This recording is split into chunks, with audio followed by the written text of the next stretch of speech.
Thank you so much for coming today. I know you know Bernard, you went to school with Bernard. Tell me Bernard, about Bernard. Yeah. First of all, on a Saturday. Now, if you know Bernard, this is Bernard next time. How do you know about the story? So these are, Let's talk about I want to tell you who they are. Okay. So these are students from Ramapo College. Hi everyone. And they are here today. That's the one before. Yes, yes. So we wanted to come here today. One, two, as I said to them, You always asking questions. Okay. it happens right here in Ohio. So I talked to them about so much we started, and I'm gonna let you and Scott. Yeah, we have some cook. We enjoy. We enjoy. And first of all, I want to give you this. This is more about your story. How you put your hands. You know, Who is being, you know, who is Bernard, what he wants to do. You know. Thank you.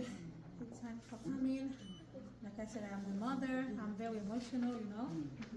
But I have to do what I have to do. You know? Scott. yes. Oh, okay. Hi. She wants us to say the story about Bernard. Okay, so give you a little bit of background. Did you tell him anything at all? Or? I told them that he was a young African American who had a mental health crisis, and the police shot him in his boxes and yellow rubber discs. Okay, yeah. Scott is a former Inglewood police officer. He's retired. Yes. I spent 21 years here in Inglewood. I left here as a captain, and then I went to the Attorney General's office for 10 years as a chief investigator. And I'm kind of back here now doing my civic duty or charity to try to help different causes that I believe in. And this is my home, this is my community from birth. Bernard Placide Jr. was having a mental health crisis. And I want to say that it was September 3rd? Yes. September 3rd last year, and his mom called the police for help. The police responded to the home, and just to be 100% transparent, the parents had some minor injuries, you know, because of what was going on. Everybody was secured, okay? They were tended to outside of the home. There were very like superficial type of cuts and things like that. And Bernard, at one point, retreated into his bedroom and closed the door. In the state of New Jersey, under the Attorney General guidelines, it is imperative, it is law, it is regulation, it is rule, that the first thing that the police must do is to attempt to de-escalate a situation. These police officers went into the home, and immediately upon entering, went upstairs and began yelling and screaming that they were going to shoot the young man. We don't even know at this point whether or not he was coherent enough to understand because he was having this crisis. However, there was no threat at this point to the family. There was no threat to the public, and he had retreated to a closed door. We would expect that at that point the police would back off, reassess the situation, have a social team, some mental health crisis people come in and go according to the guidelines, and let's try to get this young man the help that he needs and get him out safely. Rather than that, okay, they went in, they were very, very aggressive right from the moment that they got to the second floor. They literally kicked the door open. He was standing behind the door, and one officer began to tase him. The first tasing rendered him basically incapacitated. He was tased the second time, which at that point caused him to fall to the ground. And you could actually see that if you've ever seen somebody that's being electrocuted, he was kind of shaking and moving about, because that's the result of what happens when you get electric shot through your body. A female police officer entered the room without holsters, okay, that she was not able to control him. Now you gotta understand, he's on the ground and he's this way. He's just convulsing at this point.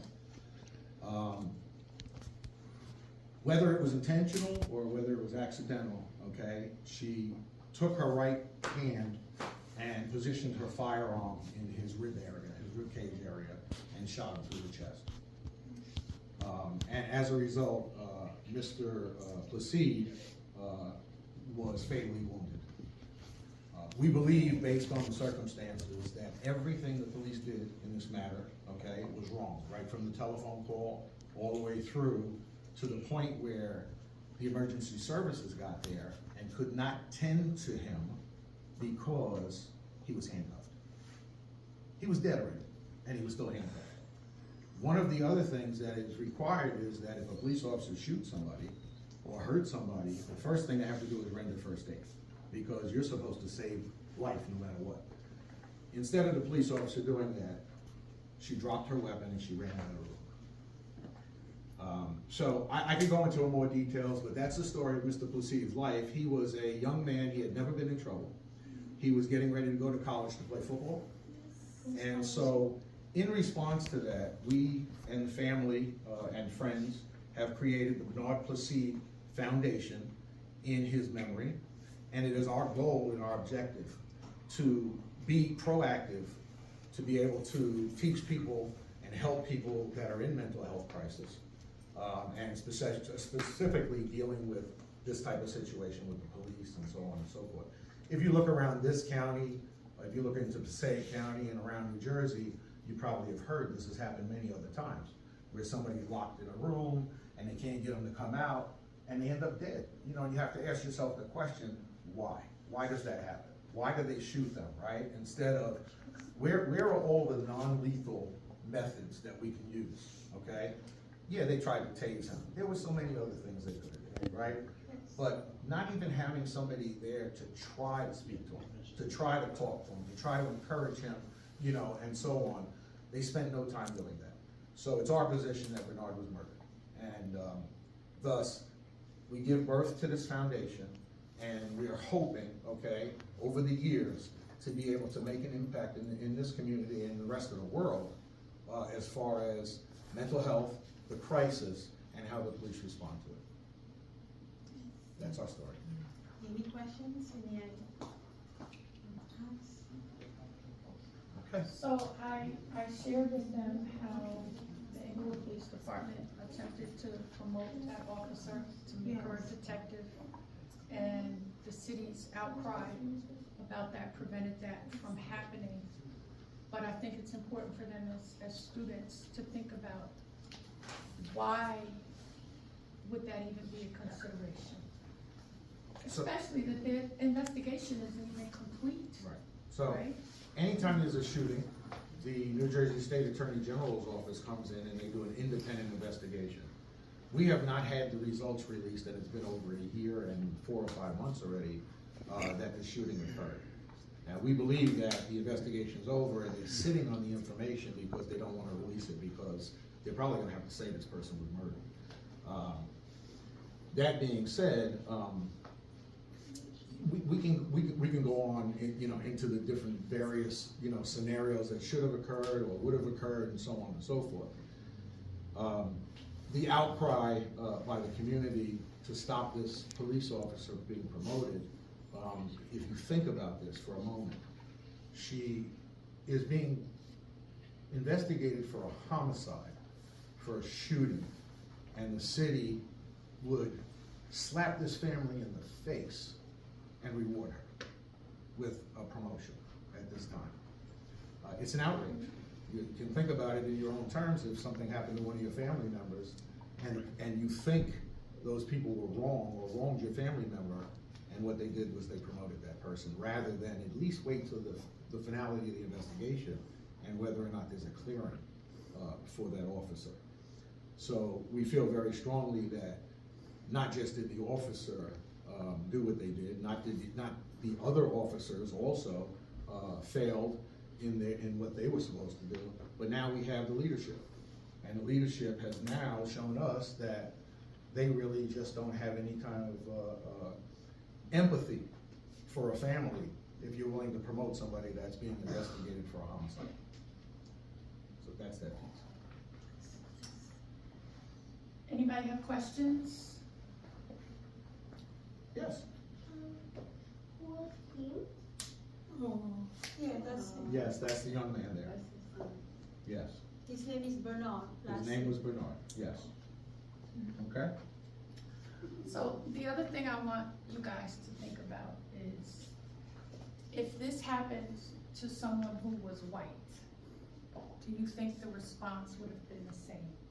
If this happened to someone who was Hispanic, would the response have been the same? If this happened to someone who was Asian, would the response have been the same? And I know you guys don't really know the answer to that question, and you can only kind of think about, based on your own experiences, how you perceive it might have been handled. But what we see in the news all too often is that it's young black men who are ending up killed by the very same people who are supposed to protect and serve their communities. And we know that mental health crisis has been exacerbated coming out of COVID, particularly in areas where there are a lot of minorities or low-income families because they don't have access to resources. You have a mental, I work for a billion-dollar corporation, and my insurance coverage gives me 30 mental health visits a year. And after that, they're not paying for it. So if I need it, and I don't have the money to pay it, that's on top of the $50 copay I have to pay for every visit, okay? So the $50 copay, at the end of 30 visits, I gotta pay for the whole visit out of pocket. That can add up for someone who's in treatment. So what happens to the people who don't have access to the resources to be able to pay for their treatment? They're left with no guidance, no help, no assistance. Oftentimes they end up in a mental health crisis. I'm sure that you guys saw when we were standing by the park and Brenda Thomas was talking, the young African-American man in the red hoodie who was kind of acting a little erratic. I'm sure you guys noticed that, right? I went to school in Brooklyn. I went to school with him. That's my brother. He was not He is like my that. brother. We hung out in high school. But life happens and people face challenges. And when they don't have access to the resources to get the help that they need, do they deserve to be killed by the police when they're in a crisis? And that doesn't matter whether you're black, white, green, yellow, or orange. We all deserve to be treated with respect and dignity, and if we need help, the expectation is that assistance is provided. So I thought it was important that we come here today, because again, I want you to understand that these things don't happen just in big cities. Did you know that this had happened? And you live in Inglewood. And you have a whole side of your community who was in mourning for this young man's life. Everybody deserves an opportunity to live. That is part of, when I talk about the disconnect between the hill and down the hill. Inglewood's 5 square miles. You're from Inglewood and you didn't even know. See how disconnected the communities are? And I had people from the community call me. Nina Nanasi called me. She says, Amy, I just heard about this. You have to tell me when things like this happen in our community so that we can share the information. But the communities don't talk to each other. So there could have been a whole group who would have come to support this family had they been aware of it. But because we don't communicate, there's like this divide when it doesn't allow us to support each other. And I want you guys to think about, how do we overcome that? Because if God forbid something happened in your family like that, we would want to support you too. I just want to mention that it does happen, and it does happen in every community, and it does happen in every race, religion, and gender, and the responses are different. And it's very unfortunate because young black men, historically, are stereotyped. And, you know, they're looked upon as though they're very strong, they're very masculine, and there's fear. So a lot of times what happens is a police officer overreacts because of fear, all right? And not much can be done about that person's individual fear other than to train them, okay? Or have people from your own community, right, that understand and have grown up here being part of the police department or part of the fire department. And that was a formula that worked here in this community for many years. When I came through this department, if they hired a black, they hired a white. If they hired a white, they hired a Spanish. It was always done in an even manner, right? So that we knew there were checks and balances and everything was done fairly. But the process has changed.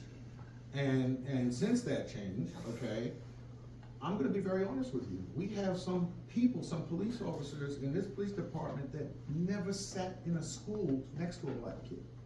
So how would you even know what you're dealing with? How would you understand, okay, that person? It's a phenomenal psychiatric situation, right? We can come here, we can talk about it forever.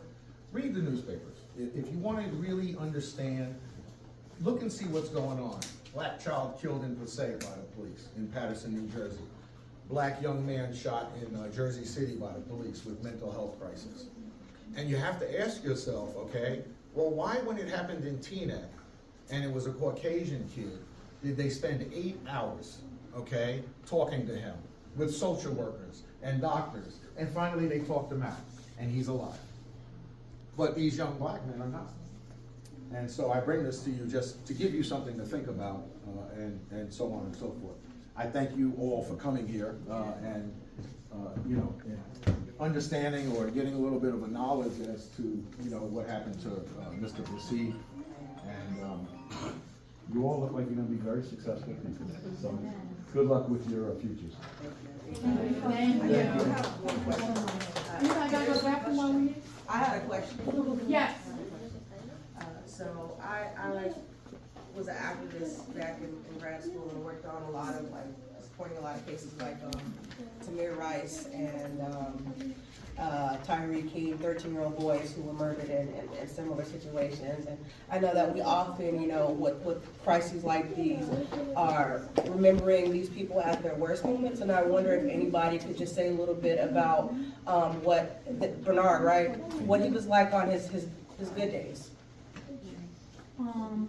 He always wants to help. You know, remember he was a football player. And then in the house, he's like, you know, he's tall, he's big. He always helps. We miss him so much in the house. When we need something, call Bernard. That's me. He's like, he has love for everybody. Everybody loves in the house. And then when we come to something, always call Bernard for whatever. Me, myself, he always makes sure I sleep well, I eat good. He always there for me. You know, I miss all of that. Especially when I'm studying at night. He always want me to sleep on like early, to wake up early for the kids, to the other kids, but he always there for me. I can say we all miss him on different ways because he's been helping a lot of people in the house. And friends been talking to him at school. One of the teachers always said he always wants to be a leader. And then he wants to be an entrepreneur. He loves business. And he always said to me, Mommy, I'm going to become big. I'm going to become successful. And then his dream is, you know, he was a chef. He likes to cook. And I think he has that from God. It's a gift from God. He can cook anything he wants. And then one day he said, Mommy, I want to open a big farm. He wants people to eat good, fresh food. That's what he's doing. That's what we are doing right now is a part of Bernard's dream. And he wants to live in, everybody knows about what he's doing. Even though we are doing the foundation, it's Bernard's dream to become.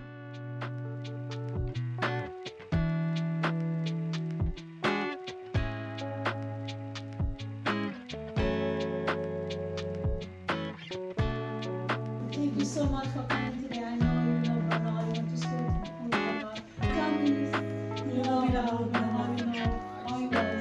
I just said, always, but I never talked to him. I'm still. Yeah, very well.